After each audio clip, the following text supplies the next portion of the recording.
1800 hours Pakistan Standard Time. Assalamu alaikum. This is Radio Pakistan. The news read by Daman Zaman. The headlines. The Prime Minister has directed to ensure that the teaching process is not affected in any way due to the coronavirus pandemic.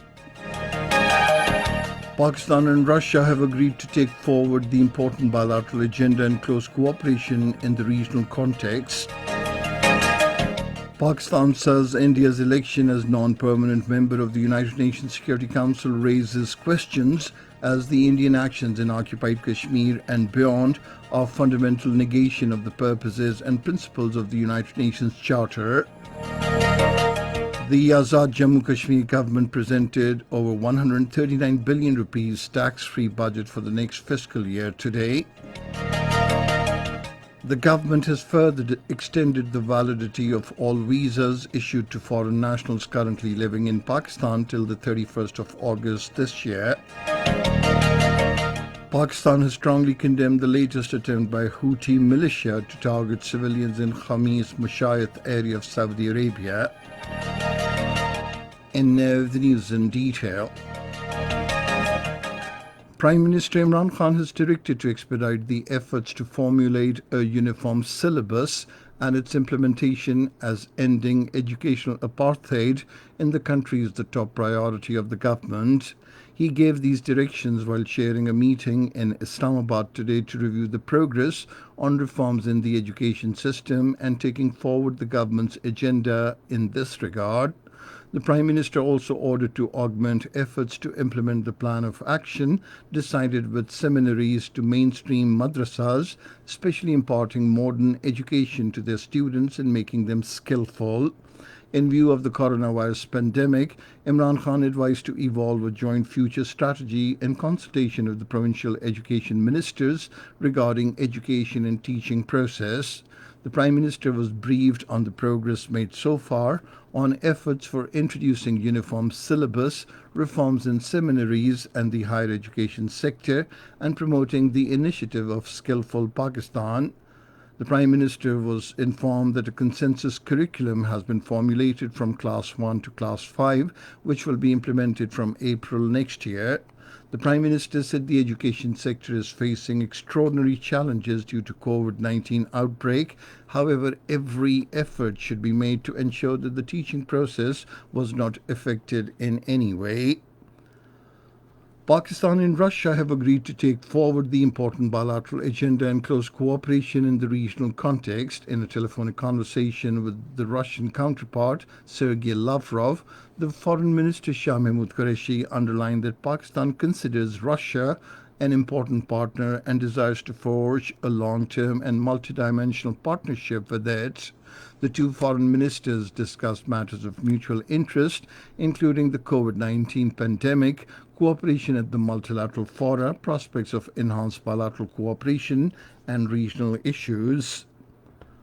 Pakistan says India's election as non-permanent member of the United Nations Security Council raises questions as Indian actions in occupied Kashmir and beyond are fundamental negation of the purposes and principles of the United Nations Charter.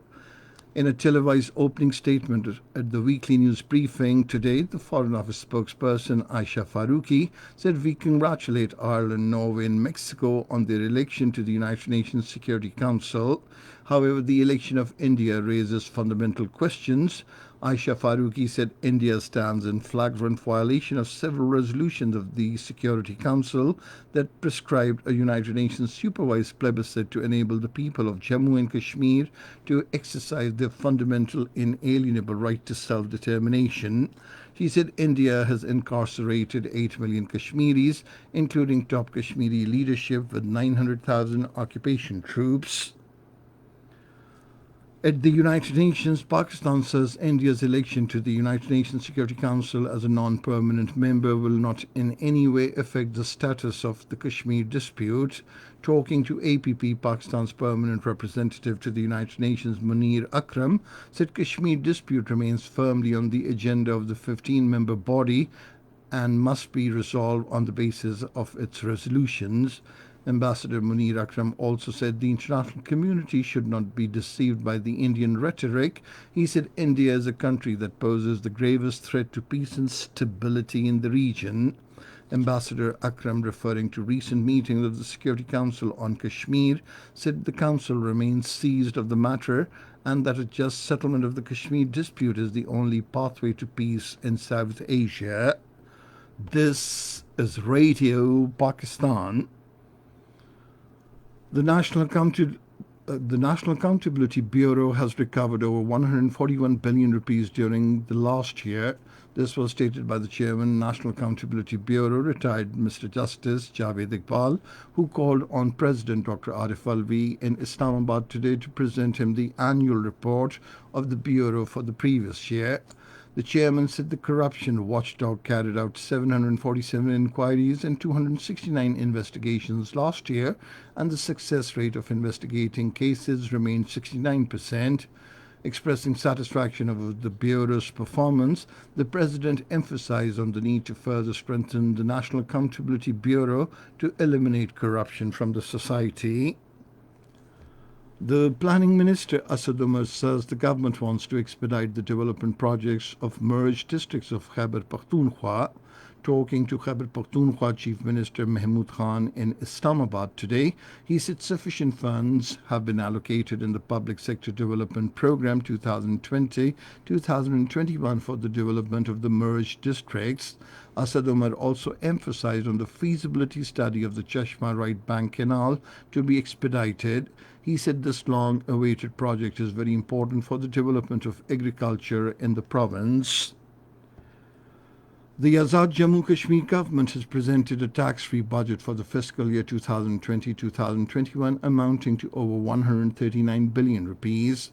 Presenting the budget in the Legislative Assembly in Muzaffarabad today, the Minister for Finance, Dr. Najib Naqi, said the total revenue has been projected over 118 billion rupees, while the ongoing expenses have been estimated at 115 billion rupees.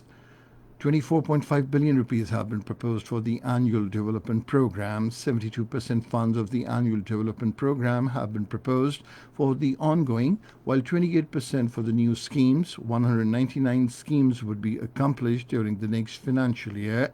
The AJK Finance Minister said projecting Kashmir cause, maintaining good governance and achieving sustainable development are the three topmost priorities of the AJK government. He thanked the federal government for allocating funds for the development of the liberated territory in spite of financial constraints. A project costing over 3.64 billion rupees for the Indian firing affected people has been incorporated in the federal development program.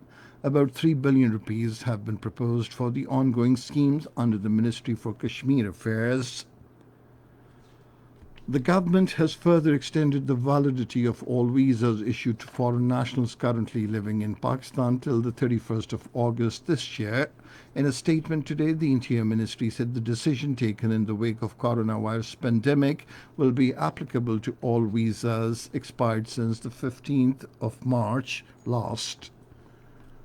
In occupied Kashmir, the Indian troops in the fresh act of state terrorism martyred 2 more Kashmiri youths in the territory today. According to Kashmir Media Service, the troops martyred 1 youth during a cordon and search operation in Pampur area of Pulwama district. Another youth was martyred in Bandpawa area of Imam Sahib in Shupaiya. The occupation authorities sealed all the entry and exit points of the areas and suspended internet services in the 2 districts. Pakistan has strongly condemned the latest attempt by Houthi militia to target civilians in Khamis Mushayth area of Saudi Arabia. In a statement, the Foreign Office said it is commendable that the bomb-laden unmanned armed vehicle was successfully intercepted and destroyed. It further said Pakistan reaffirms its full support and solidarity with the brotherly kingdom of Saudi Arabia against any threats to its security and territorial integrity. In Afghanistan, 7 people were killed as a blast hit a religious school in Ishkamish district of Takhar province today. According to the spokesman for the provincial police, 8 people have also been injured in the attack. And finally, the weather. Mainly hot and dry weather is expected in Sindh, Balochistan, central and south Punjab, and lower Khyber Pakhtunkhwa during the next 12 hours. However, rain, wind, thunderstorm is expected in Kashmir, the Pothohar region, Sargodha, Gujranwala, Islamabad, Peshawar Valley, Mardan, Kurram, and Kohat. And that is the end of this news bulletin. For more news and analyses, log on to our website radio.gov.pk, and you can also watch the live video streaming of our bulletins on the link facebook.com/Radio Pakistan News Official.